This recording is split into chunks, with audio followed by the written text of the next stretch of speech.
Bonjour à tous et bienvenue au Club Ginette. Dans notre appartement aux Pays-Bas, nous avons une grande pièce qui me sert d'atelier couture, dans laquelle j'ai un grand bureau et la place d'avoir ma planche à repasser quasiment toujours ouverte. Avec l'arrivée très prochaine de notre bébé, cette pièce va être modifiée en chambre pour enfants. Et nous avons dû donc transférer ce coin couture dans notre chambre à coucher. Pour l'instant, nous n'avions pas vraiment aménagé notre chambre, c'était un grand cube blanc. Donc en même temps que l'aménagement d'un coin couture dans notre chambre, nous avons également fait 2 petits DIY pour personnaliser un petit peu la décoration. Et c'est ce que nous allons vous montrer dans cette vidéo. Dans la première partie de cette vidéo, on va vous montrer comment nous avons fabriqué une grande tête de lit en lin. On commence par quelques inspirations. L'idée c'était d'avoir une grande tête de lit avec une jolie surpiqûre. Je voulais également qu'elle soit déhoussable avec un zip dans le dos. C'est assez simple, c'est juste un grand rectangle avec une surpiqûre à 2 cm du bord, avec ensuite l'ajout du zip à l'arrière. Nous avons commencé par acheter une grande planche de médium dans notre magasin de bricolage. Les dimensions correspondent à la largeur de notre lit, plus 10 cm de chaque côté. Bien sûr, la planche de médium ne rentrait pas dans notre voiture, donc nous avons dû la couper en deux. Nous avons commencé par assembler la planche avec des grandes équerres. Le reste du matériel, nous l'avons commandé chez Ma Petite Mercerie. Il s'agit d'un grand pan de lin naturel et du molleton.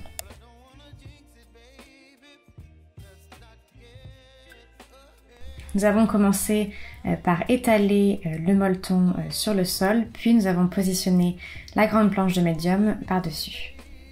Nous avons ensuite retourné l'excès de molleton et nous l'avons agrafé au dos de la tête de lit. On n'a pas lésiné sur le nombre d'agrafes, mais par contre on aurait dû davantage tendre le molleton qui au fur et à mesure s'est un petit peu distendu.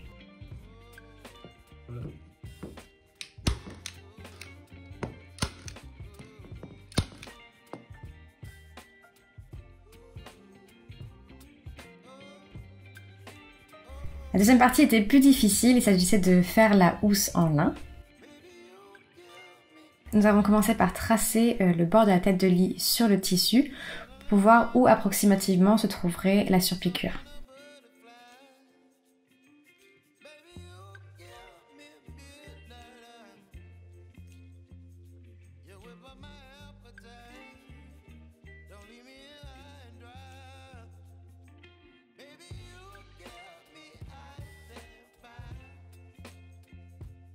Après de très longues minutes d'hésitation, nous avons fini par nous mettre d'accord et nous avons simplement coupé l'excès de lin à l'arrière de la planche, à l'endroit où se situerait le zip.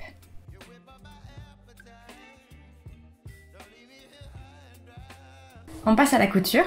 On a commencé par assembler le pan de lin, là où se trouverait le zip, au dos de la tête de lit. On aplatit ensuite la marge de couture au fer. Pour positionner le zip, j'ai utilisé une vidéo que j'ai vue sur les réseaux sociaux qui permet en fait d'installer le zip au niveau de la marge de couture. Je vous mettrai le lien de cette vidéo dans la description de cette vidéo. Ce sera certainement beaucoup mieux expliqué.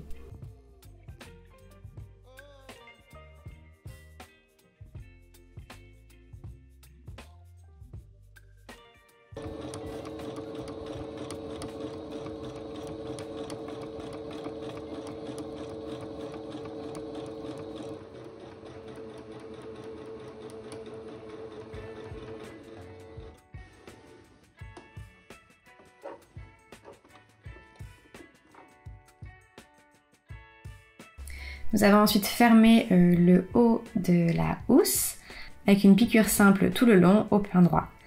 C'est Valentin qui s'est collé à cette tâche, il avait vraiment envie de participer à l'étape de couture. Et il s'est plutôt pas mal débrouillé.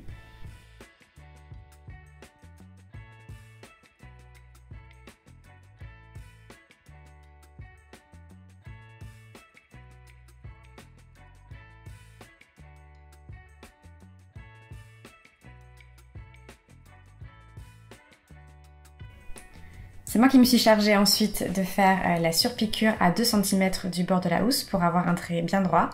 Et nous avons ensuite tout simplement installé la housse sur la tête de lit.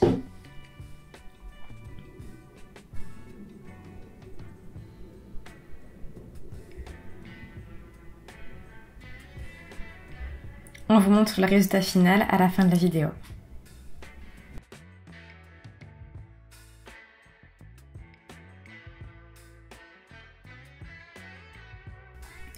Dans la deuxième partie de cette vidéo, on va vous montrer comment nous avons réaménagé l'espace couture dans notre chambre, sachant que l'espace était très restreint. Nous avons acheté sur le Bon Coin néerlandais qui s'appelle Marktplaats un joli bureau vintage que nous avons installé dans notre chambre. Et dans ce bureau, j'ai pu rentrer mes deux machines, donc ma machine à coudre et ma surjeteuse, qui sont toutes les deux rentrées au millimètre près.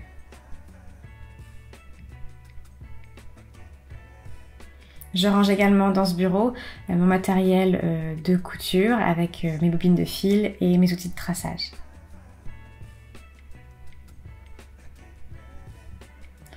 C'est un tout petit bureau, mais c'est largement suffisant pour poser mes machines et coudre. En faisant un gros tri, j'ai également réussi à rentrer tout mon matériel de couture dans les tiroirs qui se trouvent sous notre lit. Et également l'ensemble de mes coupons de tissu. Je suis très contente d'avoir pu réussir à tout ranger, même si parfois il faut un peu forcer pour fermer le tiroir. Nous avons également voulu rajouter une petite touche de déco dans la chambre en rajoutant au-dessus du lit une espèce de couronne en raffia comme on peut voir pas mal dans les magasins de déco. Pour ce DIY, j'ai simplement acheté une couronne en bambou ainsi que des pelotes de raffia.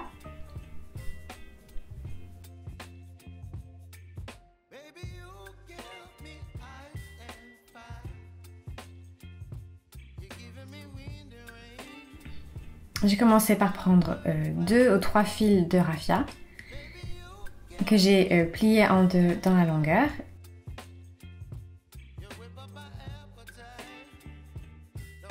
Je suis ensuite venue tout simplement le nouer avec un nœud coulant autour du cercle de bambou.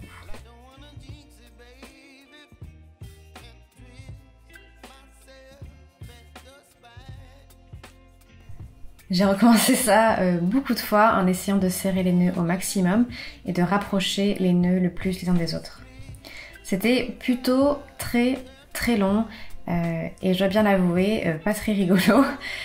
Finalement, je me suis installée sur le canapé devant un film pour le finir, mais ça m'a pris, je dirais, 2 bonnes heures. Voici à quoi ça ressemble de plus près côté face et côté pile.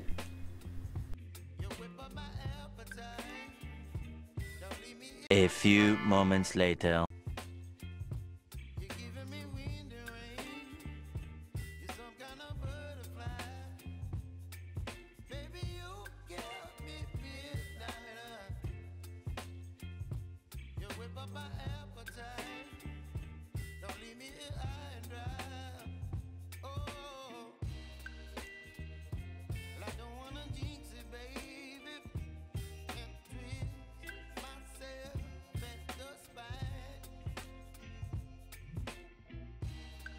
Pour bien maintenir tous les nœuds sur le cercle de bambou, j'ai décidé d'ajouter quelques petits points de colle entre les nœuds de raffia et la couronne. J'ai tout simplement mis des petites touches de points de colle un petit peu partout sur l'arrière de la couronne.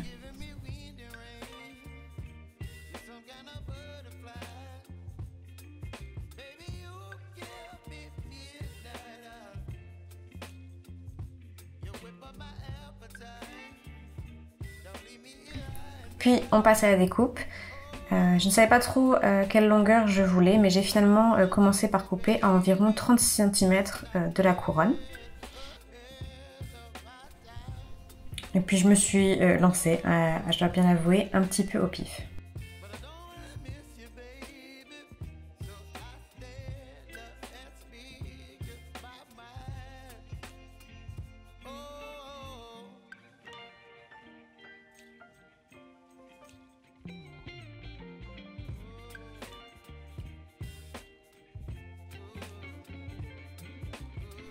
J'ai continué à faire des petites retouches, à vérifier qu'il n'y avait pas des bouts de raffia qui sont plus longs que les autres.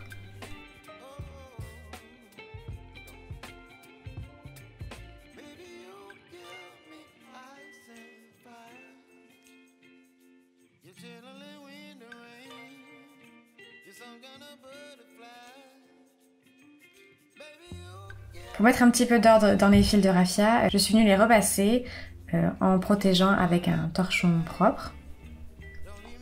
Je ne sais pas si cette étape a vraiment été très utile, mais j'ai eu l'impression quand même que les fils de raffia se sont un petit peu ordonnés et aplatis.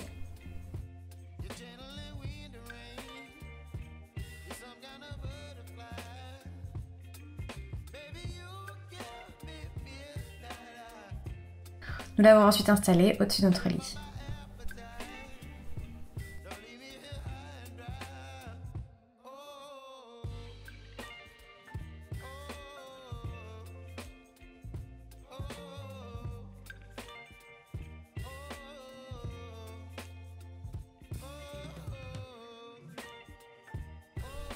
On vous montre de plus près également à quoi ressemble ma tête de lit.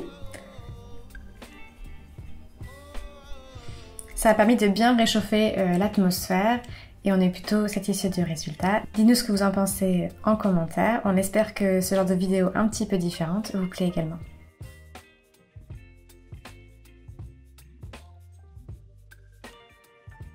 À bientôt!